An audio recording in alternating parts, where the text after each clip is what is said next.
ललित पाटलाच्या प्रकरणाच्या नंतर ज्याप्रमाणे त्यांनी ड्रग्जचा जो धंदा पूर्ण महाराष्ट्राच्या कानाकोपऱ्यात ग्रामीण भागापर्यंत पोहोचवला, त्याला पाठीशी घालण्यासाठी ससून हॉस्पिटल हे आता अपराध्यांसाठी एक 5 स्टार हॉटेल बनवण्याचं काम सरकारने केलेलं आहे. ते सगळ्यांच्या निदर्शनास आलेलंच आहे. आणि तिथं त्याला कशी 5 स्टार व्यवस्था होती, त्याला कसं त्याच्या मैत्रिणीला भेटवण्याची व्यवस्था होती, हे आपल्या माध्यमाच्या माध्यमातून जनतेपर्यंत पोहोचलेलं आहे. त्यावेळेस आम्ही सरकारला अवगत केलेलं होतं, विधानसभेत ते अवगत केलेलं होतं की हा महाराष्ट्राचा विचार नाही, हा शाहू फुले आंबेडकरांचा महाराष्ट्र आहे, छत्रपती शिवाजी महाराजांचा महाराष्ट्र आहे. या महाराष्ट्रामध्ये या पद्धतीच्या ड्रग माफियाला माफी दिली जाऊ शकत नाही आणि हे सगळं चिरडून काढलं पाहिजे सरकारने. पण सरकारने या सगळ्या व्यवसायाला पाठिंबा दिलेला आहे हे अनेक घटनेमध्ये आपल्याला पाहायला मिळते आहे. आपण पाहिलं की पहिली घटना नागपूरमध्ये, म्हणजे कसं सिरियल हे जे कसं चाललेलं आपल्याला माहिती आहे. पहिली घटना नागपूरमध्ये घडली, यामध्ये रितिका मालू आणि माधुरी साडा या 2 मुलींनी ड्रगच्या नशेमध्ये या मुलींनी त्या ठिकाणी 2 मुलांना चिरडून टाकलं. मी कोणाच्या धर्माबद्दल बोलणार नाही, ते कुठल्या धर्माचे होते, पण त्यांना चिरडल्यानंतर पोलिसांना ह्या दोन्ही मुलींना पकडून देण्याचं काम त्या लोकांनी केलं. पण पोलिसांनी त्या काळामध्ये 6 तास त्यांचं कुठलंही टेस्ट केलं नाही आणि 10 तासाच्या नंतर त्या दोन्ही मुलींना जमानत झालेली आहे. त्या गर्भश्रीमंताच्या मुली होत्या. त्याचप्रमाणे जळगावला अशी घटना घडली, त्याच्यातही 10 तासात आरोपी सुटला. आता पुण्याची घटना आपल्याला सगळ्यांना अवगतच आहे. अशा घटना रोज चाललेल्या. त्याच्यानंतरही पुण्याच्या घटनेच्या नंतर पुन्हा घटना घडल्या आहेत महाराष्ट्रामध्ये. तर त्याच्यामध्ये आपण पाहिलं की तिथंही ससून हॉस्पिटलाचा आपल्याला या ठिकाणी उल्लेख होती आहे. डॉक्टर तावरे यांनी रक्ताचेच नमुने बदलून टाकले. म्हणजे याचा अर्थ त्या गर्भश्रीमंताच्या मुलांना वाचवण्यासाठी डॉक्टर तावरेवर कोणाचा तरी प्रेशर होता. डॉक्टर तावरेला अधीक्षक करण्यासाठी सरकारच्या वतीनं सांगण्यात आलेलं आहे की 2 लोकांचं पत्र आम्हाला आलेलं आहे. कोण आमदार आहेत ते, कोण आहे, त्याच्यात एक मंत्री पण आहे. कोण मंत्री आहे हे सरकार जाहीर करेल का? कोणाचे पत्र आले त्याला अधीक्षक करायसाठी? तावरेवर एवढं काय प्रेम होतं? त्या रक्ताचा नमुना बदलण्यामध्ये त्याला त्याची एकदम हातोटी होती. डॉक्टर ललित पाटील जो ड्रग माफिया होता त्याला वाचवण्यामध्ये त्याची एक्सपर्टी होती. या असे अनेक गुन्हे त्या ससून हॉस्पिटलमध्ये घडत असताना एका मंत्र्यांनी एका आमदारांनी पत्र द्यावं आणि त्याला अधीक्षक बनवण्यासाठी ज्या पद्धतीचा प्रेशर सरकारवर दबाव आणावा, या पद्धतीची भूमिका सरकारने स्पष्ट केली पाहिजे. आणि आमचे मित्र देवेंद्र फडणवीस ते वकील आहेत पेशानं. मग या अशा जे गुन्हेगार प्रवृत्तीची जे लोक आहेत, जे लोकांना चिरडून टाकतात, ड्रग आणि दारू नशेच्या याच्यामध्ये ज्या पद्धतीनं जे एक दहशत निर्माण या महाराष्ट्रामध्ये निर्माण केली आणि त्यांना 10 तासामध्ये बेल मिळवून देण्याचं काम, त्या डिग्रीचा उपयोग त्याच्यामध्ये राज्याचे गृहमंत्री करतात आहे का? खरं तर काँग्रेसची भूमिका याच्यात स्पष्ट आहे की तातडीनं देवेंद्र फडणवीसनं आपल्या पदाचा राजीनामा दिला पाहिजे. आणि ज्या पद्धतीनं, कारण की आता 10 पबवर पुण्यामध्ये 36 पब त्यांनी त्या ठिकाणी पाडलेत, अशा पद्धतीचं रिपोर्ट इथं आलेला आहे. मला असं वाटतं की महाराष्ट्रात नागपूर सहित जिथं स्वतः गृहमंत्री राहतात त्याही शहरामध्ये अवैध पब चाललेले आहेत. त्या ठिकाणी असंख्य तरुण पिढीला बर्बाद करण्याचं काम केलं जाते आहे. अशा पूर्ण महाराष्ट्रामध्ये हे पब यांच्या अधिपत्याखाली चालत होते हे सिद्ध होतात आहे. परवाची घटना लोकांनी डोक्यावर घेतली नसती आणि त्या पद्धतीचं एक वादळ या महाराष्ट्रात उभं झालं नसतं तर हे सरकार या पद्धतीचे अवैध पब चालवून त्या ठिकाणी ड्रग जे गुजरातमधून महाराष्ट्रात आणले जातात, मुंद्रा पोर्टमधून आणले जातात. तो कोण आणतो, कोणाचा पोर्ट आहे तेही आपल्याला सगळ्यांना माहिती आहे. त्या पोर्टच्या माध्यमातून मोठ्या प्रमाणात ड्रग महाराष्ट्रामध्ये आणून नवीन पिढीला बर्बाद करण्याचं पाप हे राज्याचं सरकार जाणून करते आहे.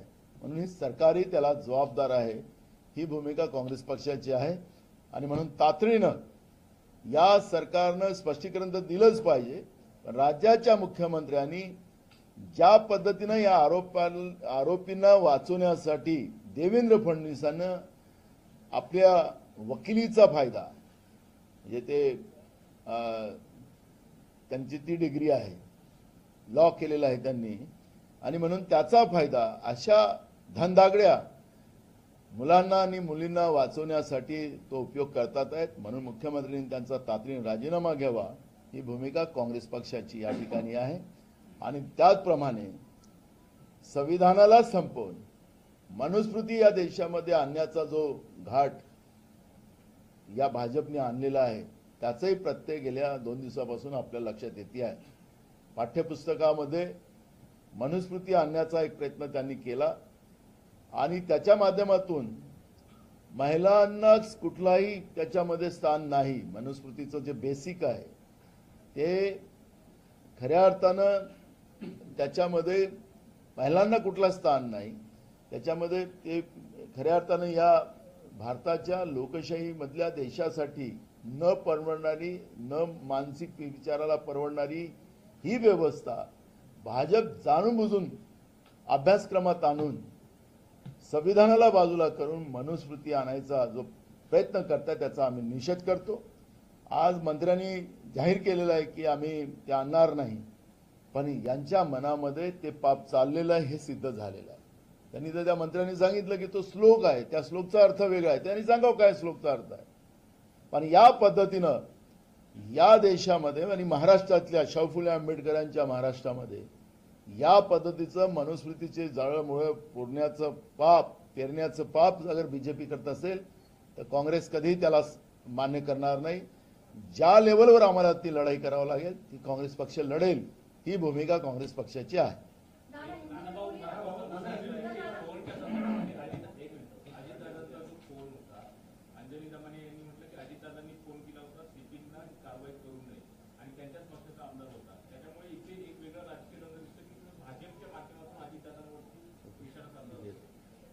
याची एक सीबीआय चौकशी व्हावी आणि तातडीनं मुख्यमंत्र्यांनी पुढे यावं. मुख्यमंत्र्यांनी हे सांगावं, राज्याचे प्रमुख म्हणून त्यांनी पुढे आलं पाहिजे. त्यांनी सांगितलं पाहिजे महाराष्ट्र ज्या पद्धतीनं पब संस्कृती या भाजप आणि भाजपप्रेमी सरकारने या महाराष्ट्रात आणली त्याच्यामध्ये नवीन पिढीला बर्बाद करण्याचं, ड्रग पाजून बर्बाद करण्याचं पाप हे लोक करतात आहेत. हे स्पष्ट झाल्यानंतर मुख्यमंत्री का चूप आहेत आणि म्हणून मुख्यमंत्र्यांनी म्हणून आम्ही सांगितलं की कोण मंत्री होता, कोण आमदार होता, डॉक्टर तावरेला ससूनचा अधीक्षक बनवण्यासाठी दिलेलं पत्र हे कोण होते, त्याच्यामुळे हा सगळा खुलासा येणार. आणि खरं तर अजितदादा आपल्याला फार सांगतात की मी प्रशासनाला कंट्रोल करणारा माणूस आहे. तर लॉंग टाइम पुण्याचे पालकमंत्री आहेत ते चंद्रकांत पाटील, ते पण होते पालकमंत्री. बघ ह्या पुण्यामध्ये ज्या घटना का होत, कोण आहे याच्या पाठीमागं, या सगळ्याचं स्पष्टीकरण या महाराष्ट्राच्या जनतेला झालं पाहिजे. आणि सरकारची जबाबदारी आहे की या सगळ्या घटना चालत असताना राज्याच्या जनतेला हे अवगत केलं पाहिजे. हे सरकारची जबाबदारी आहे. या सरकारला जनाची नसेल तर मनाची तरी असेल तरी या सरकारनं पुढे येऊन सांगितलं पाहिजे, राज्याच्या मुख्यमंत्र्यांनी सांगितलं पाहिजे की राज्यात हे नेमकं काय घडतंय आणि कोण याच्या पाठीशी आहे हे सरकारने जाहीर केलं पाहिजे. जे ब्लड सॅम्पल आहे ते बदलले गेले आहे, ते एका आमदाराच्या फोनवरून बदलले गेले आहे अशी माहिती पुढे येत आहे. आणि ते अजित पवार गटाचे आमदार आहेत. अजित पवारांनी हा प्रश्न त्यांनी स्पष्टीकरण दिलं आहे. ब्लड सॅम्पल बदलण्याची हिंमत आता सरकारच्या काही अधिकाऱ्यांच्या मार्फत होत आहे असंही या ठिकाणी दिसतं. मी तुम्हाला अजून एक गोष्ट सांगतो की जी आमच्याकडे माहिती आहे त्या माहितीमध्ये असं येतं की ही अल्पवयीन मुलं होती. आता तर पोलीस त्यांना निबंध लिहायला लावत आहे. हे तर खऱ्या अर्थानं म्हणजे श्रीमंताच्या मुलांसाठी वेगळा कायदा आणि गरिबांसाठी वेगळा कायदा ही एक परिस्थिती महाराष्ट्रात आपण पाहिलेलीच आहे. पण या सगळ्या नशेडी व्यवस्थामध्ये एक आमदाराचा मोरगा सुद्धा होता. तो कोण होता तेही जाहीर झालं पाहिजे. ते पण माहिती आली पाहिजे पुढं. हा कोण होता त्याच्यामध्ये.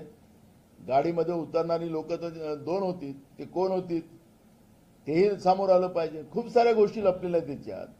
त्याच्यामुळे एक मंत्री कोण आहे त्यांनी अधीक्षक बनवण्यासाठी पत्र दिलं. कोण आमदार होता त्याचं नाव पुढे आलं पाहिजे. ही भूमिका आमची आहे.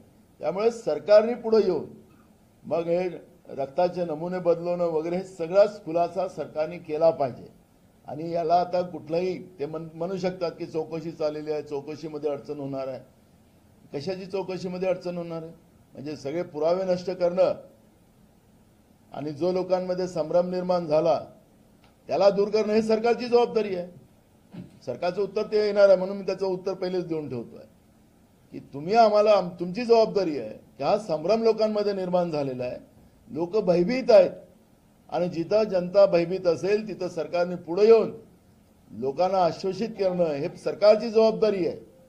आणि म्हणून सरकारने त्या पद्धतीचा पुढाकार घ्यावा हे आमची आग्रही विनंती आहे. नाहीतर मग जनता यांना त्या पद्धतीचा धडा शिकवेल आणि काँग्रेस त्याला पुढाकार घेईल.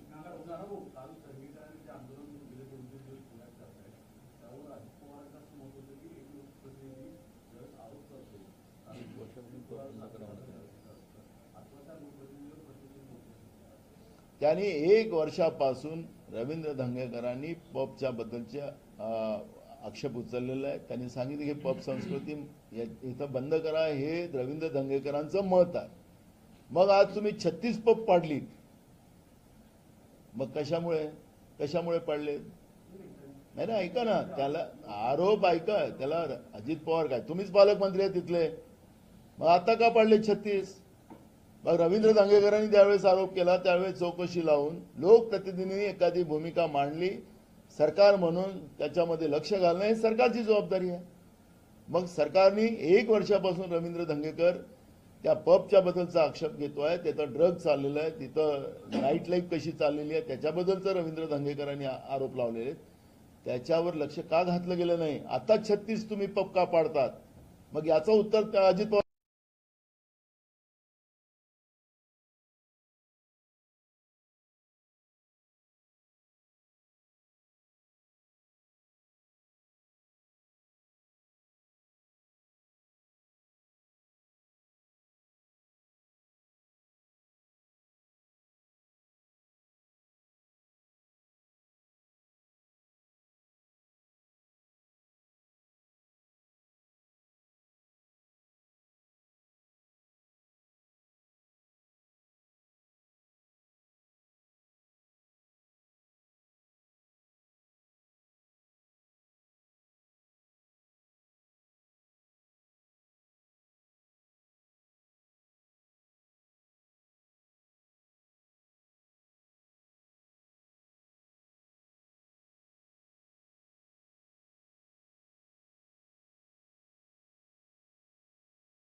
पवारांनी द्यावं ना. तुम्हीच पालकमंत्री आहात तिथले नाना भाऊ आणि कडक शासन चालवतो म्हणून सांगतात. हे कडक शासन आहे अजित पवारांचं? आता लोकप्रतिनिधीवर आरोप करण्यापेक्षा तुम्ही त्यावेळेस का पप पाडले नाही याचं उत्तर तुम्हाला द्यावं लागणार आहे. नाना भाऊ पुणे हिंगण प्रकरणामध्ये आता एसआयटी चौकशी केली जाणार आहे आणि त्याच्या अध्यक्ष ज्यांच्यावर भ्रष्टाचाराचे आरोप होते त्यांनाच पुन्हा त्यांचा अध्यक्ष करण्यात आला आहे. पल्लवी सापळे असं नाव आहे. तर ज्यांचे आम्ही सांगितलं की याच्यामध्ये सीबीआयची चौकशी व्हावी. या पद्धतीची लपवाछपवी शासनाने करू नये. कुंपणच शेत खाते आहे असं चित्र निर्माण होते आहे. ही लपवाछपवी केली तर जनता तुम्हाला सोडणार नाही, सत्तेमध्ये बसलेल्या लोकांना. एवढं लक्षात ठेवा. आणि मी मगाशी सुरुवातीला सांगितलं की दुष्काळाची परिस्थिती सुद्धा तेवढीच भयावह आहे. नाना भाऊ, दुसरा मुद्दा आहे की आता पदवीधर आणि शिक्षकची निवडणूक जाहीर झालेली आहे. उद्धव ठाकरेंनी त्यांच्या गटाच्या 2 जागा जाहीर केल्या आहेत. तर यामुळे महाविकास आघाडीमध्ये काय वातावरण आहे त्याची प्रतिनिधी जातं. त्याला जोडून असं आहे की तुम्ही म्हटलं होतं की कोकणची जागा आम्ही लढवू. त्यावरची काय परिस्थिती आहे? बघा, आता त्यांनी 2 जागा डिक्लेअर केलेल्या आहेत हे तर आपल्याला सगळ्यांनाच माहिती आहे. तरी सुद्धा आघाडीचा धर्म पाळणं हे आमचं काम आहे. त्यामुळे त्यांच्याशी एकदा बोलून त्या पद्धतीचा निर्णय काँग्रेस पक्ष घेईल.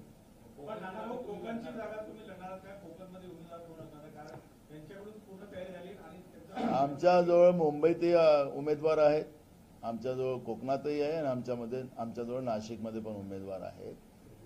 पण आघाडीचा धर्म हा काँग्रेसने नेहमी पाळलेला आहे आणि ते पाळत राहील. त्यामुळे एकदा त्यांच्याशी बोलून त्या ठिकाणी चर्चा करूनच आम्ही पुढे जाऊ. आज उद्या होईल. नाना, एक माहिती मिळते की शेवटच्या टप्प्याचं मतदान होण्यापूर्वी पंतप्रधानांनी कन्याकुमारीला जाणार आहे आणि संपूर्ण 1 दिवस ते मेडिटेशन करणार आहे. कसं पाहता तुम्ही या? त्यांच्याबद्दल काय बोलावं? त्यांचा एक व्हिडिओ व्हायरल झालेला आहे. ते भ्रष्टाचाराबद्दल बोलतात आहेत की भ्रष्टाचारी लोगों को कैसा सपोर्ट करते हैं ये लोग. तर तिकडे मग 70,000 कोटीचाही फोटो येतो पुढं. देशभरातले अनेक भ्रष्टाचारी जमा करून त्यांना कसा आशीर्वाद दिला तो पण पुढे येतं. मोदीजी आहेत, ते काही बोलू शकतात, कुठेही जाऊ शकतात. तर त्याच्याबद्दलचं डिस्कशन करणं काही आमच्यासाठी काही त्याला काही तथ्य नाही. नाना भाऊ, कोकणमधून अनेक दिवसापासून रमेश कीर हे तयारी करत आहे. रमेश कीर हा काँग्रेस पक्षाचा कोकणमधला उमेदवार असणार आहे. बघा, काँग्रेस पक्षाने, कारण की या निवडणुकीमध्ये सदस्य नोंदणी करावं लागतात आणि मग त्याची वोटर लिस्ट तयार होते. याचं जसं आपली वोटर लिस्ट असते तशी वोटर लिस्ट नसते. ही वोटर लिस्टला आपल्याला दर निवडणुकीला तयार करावं लागतं.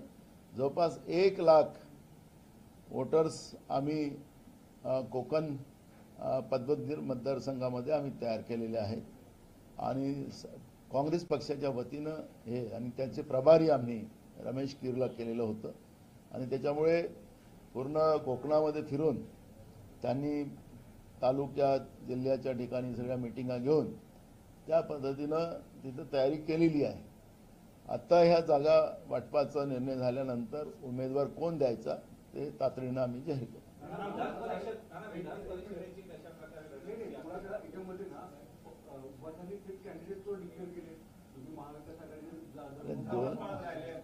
अरे अजून फॉर्म भरायला एक काय तुम्ही घाईतात सागर, तुम्ही आणि विनोद दोघे घाईमध्ये आहात.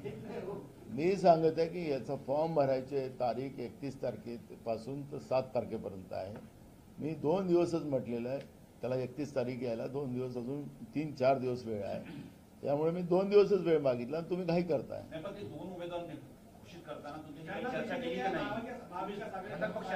मी सांगितलं ना, त्यांनी केली म्हणजे ते सांगितलं. तुम्ही आता पुन्हा त्याच्यावर येत आहे म्हणून आम्हाला 2 दिवस. असं आहे की काँग्रेस पक्ष बॅकफूटवर राहून प्रत्येक वेळा उद्धव ठाकरे यांचं ऐकण्याचं तयारीत आहे. लोकसभेमध्येही त्याच प्रकारे चित्र पाहायला मिळालं. उद्धव ठाकरेंनी सगळ्यात जास्त जागा लढल्या आहेत त्यातून. आम्ही महाविकास आघाडी म्हणून लढलेलो होतो. त्याच्यामुळे आता तुम्ही आमच्यामध्ये भांडणं लावू नका.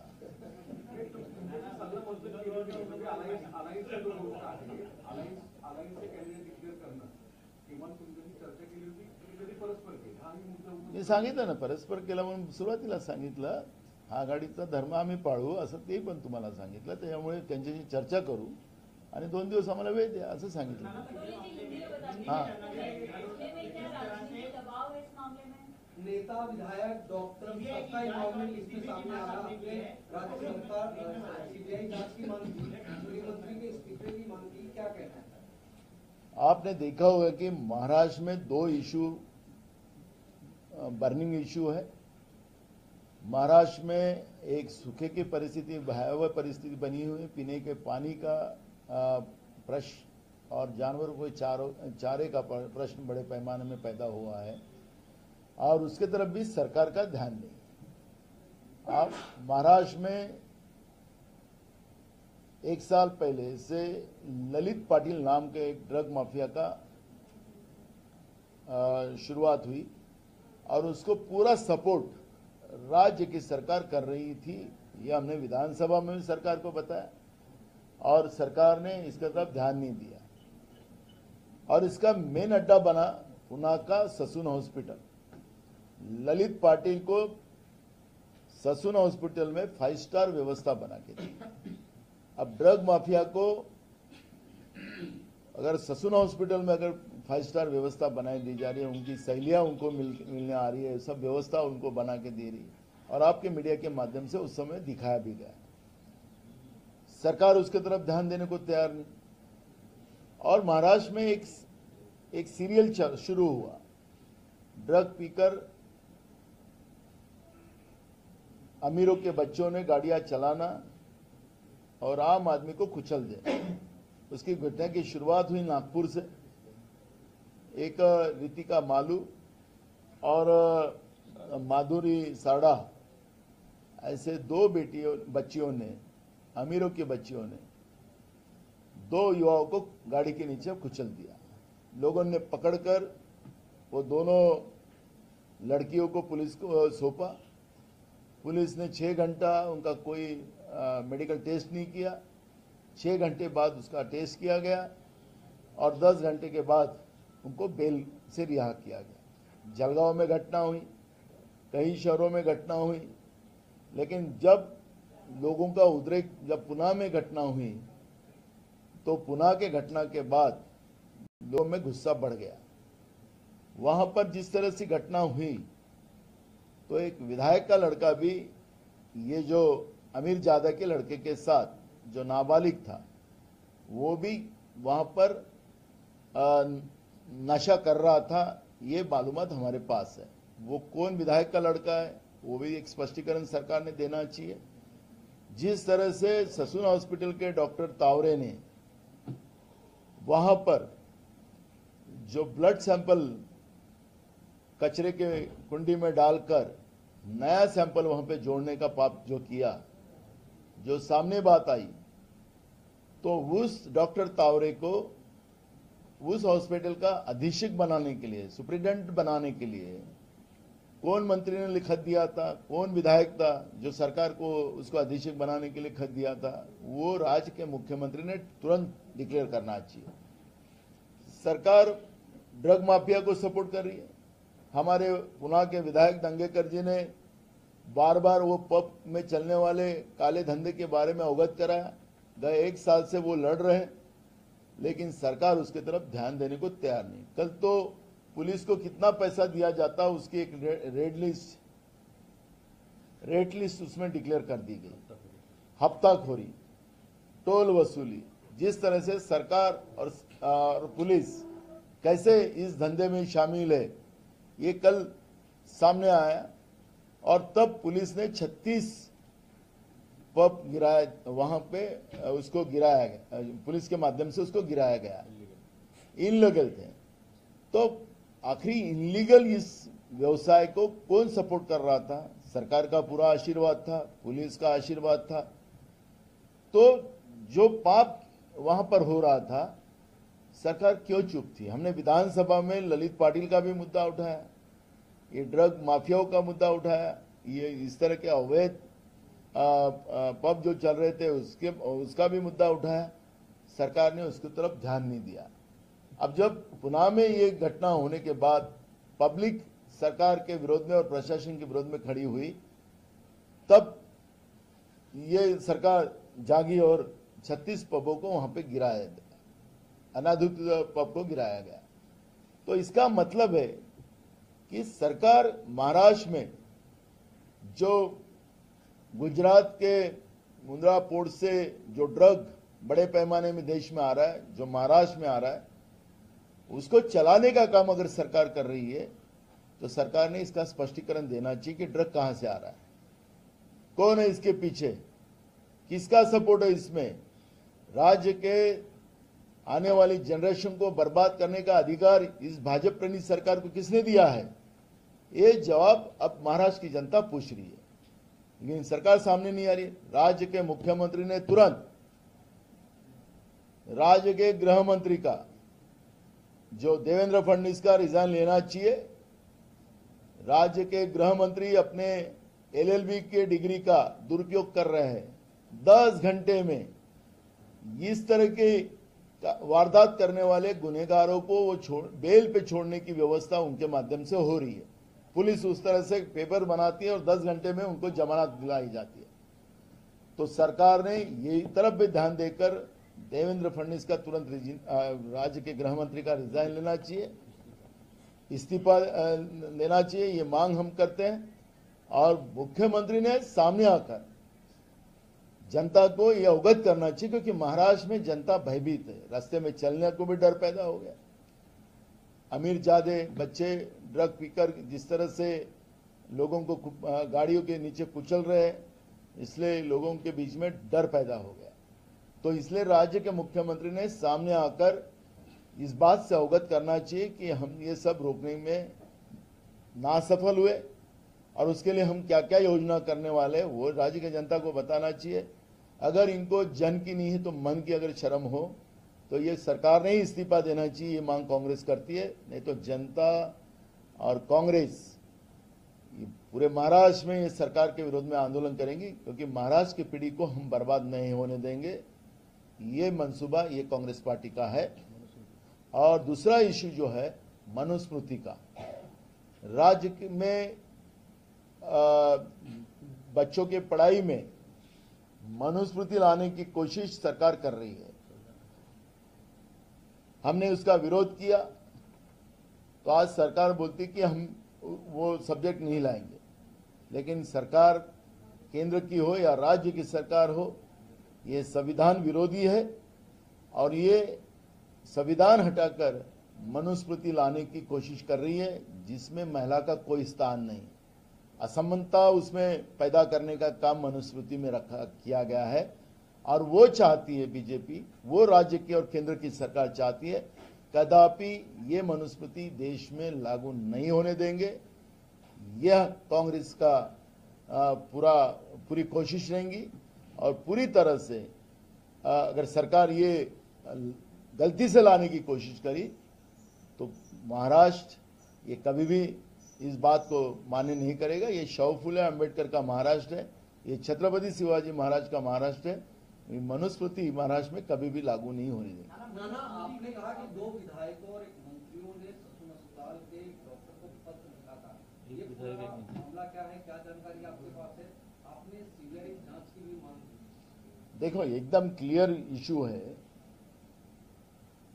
एक विधायक का लड़का भी वो जब नशा हो रही थी जहां पर वो लड़का भी था, ऐसी हमारे पास मालूम आता। वो कौन विधायक का लड़का था वो भी बात सामने आना चाहिए। कौन से विधायक ने, कौन से मंत्री ने ये डॉक्टर तावरे को वहां का सुपरिटेंडेंट बनाने का जो लेटर दिया था, वो कौन मंत्री था, कौन विधायक था, ये भी बात सामने आना चाहिए और मुख्यमंत्री ने इसका जवाब देना चाहिए। राज्य के प्रमुख मुखिया इस नाते से मुख्यमंत्री ने इसका जवाब देना, ये मुख्यमंत्री का दायित्व बनता है और मुख्यमंत्री सामने आके पब्लिकली ये बताए कि कौन कौन इसमें दोषी है। तो ये मांग कांग्रेस करती है, सरकार ने डिक्लेयर करना है। तो हमने कहा है कि इसमें ये सरकार के ऊपर कोई किसी का विश्वास नहीं है। सरकार का कोई भी अधिकारी उसमें ये कमेटी नहीं बना कोई विश्वास के लायक नहीं है, क्योंकि आपने देखा हो कि खून का भी सैंपल तुरंत कचरे के पेटी में डालने का काम ये अगर सरकार के अधिकारी करते हैं तो इसलिए सीबीआई की इंक्वायरी हो, ये मांग कांग्रेस पार्टी करती है. तुम्ही आता आरोप केला की आमदारांचा फोटो त्यावेळेस होता. कोण होतं, त्याचा काही पुरावे आहेत का, काही आमच्याजवळ सगळे पुरावे आहेत, पण आम्ही आता त्याला सांगण्यापेक्षा सरकारने स्वतः जाहीर करावं एवढं आमचं मत आहे. डॉक्टर तावरेंना अटक केल्यानंतर हां. त्यांनी खुलासा केलाय की मी काही राजकारण्यांची नावं घेईन, माझ्यावर सगळी माहिती आहे. काय वाटते त्याची नवीन चाल आहे काही? बिलकुल त्यांनी केलं पाहिजे. त्यांचा तो बयान आहेच तावरेचा, त्यामुळे त्यांनी कोण कोण होते त्याच्यामध्ये त्यांनी डॉक्टर तावरेंनी सांगावं कोण कोण त्यांच्यावर प्रेशर आणत होता. लास्ट क्वेश्चन अजीत दादा ने कहा है कि इस बार महाराष्ट्र में क्या होने वाला है ये कुछ ब्रह्मदेव भी बता नहीं सकते. बयान को आप किस तरह से देखते हैं? आपको भी लग रहा है ऐसे कुछ अगर महाराष्ट्र में जनता ने बता होने दिया. वाला है? ब्रह्मदेव नहीं करते वोटिंग, जनता करती है. आंदोलन साहेब, तो जनता करती है, आंदोलन साहेब, तो जनता ही उसको जवाब देंगी, क्योंकि भगवान जी वोट नहीं करते, जनता करती है. इसलिए अजीत पवार को भगवान याद आ रहे हैं तो इसका मतलब समझ लो कि तड़िप पार. आंदोलन साहेब असं आहे, माणूस निलेश राणेंनी ट्विट केलंय की छगन भुजबळांनी जरा शांत राहावं किंवा त्यांनी जास्त बोलू नये, त्यामुळे युतीवर परिणाम होतो अशा आशयाचं की निलेश राणेंनी ट्विट केलेलं आहे. काय नेमकं महायुतीमध्ये विसंगती आहे असं वाटतं? आम्ही त्यांच्यावर कुठली प्रतिक्रिया देत नाही. हां. आंदोलन साहेब, माणूस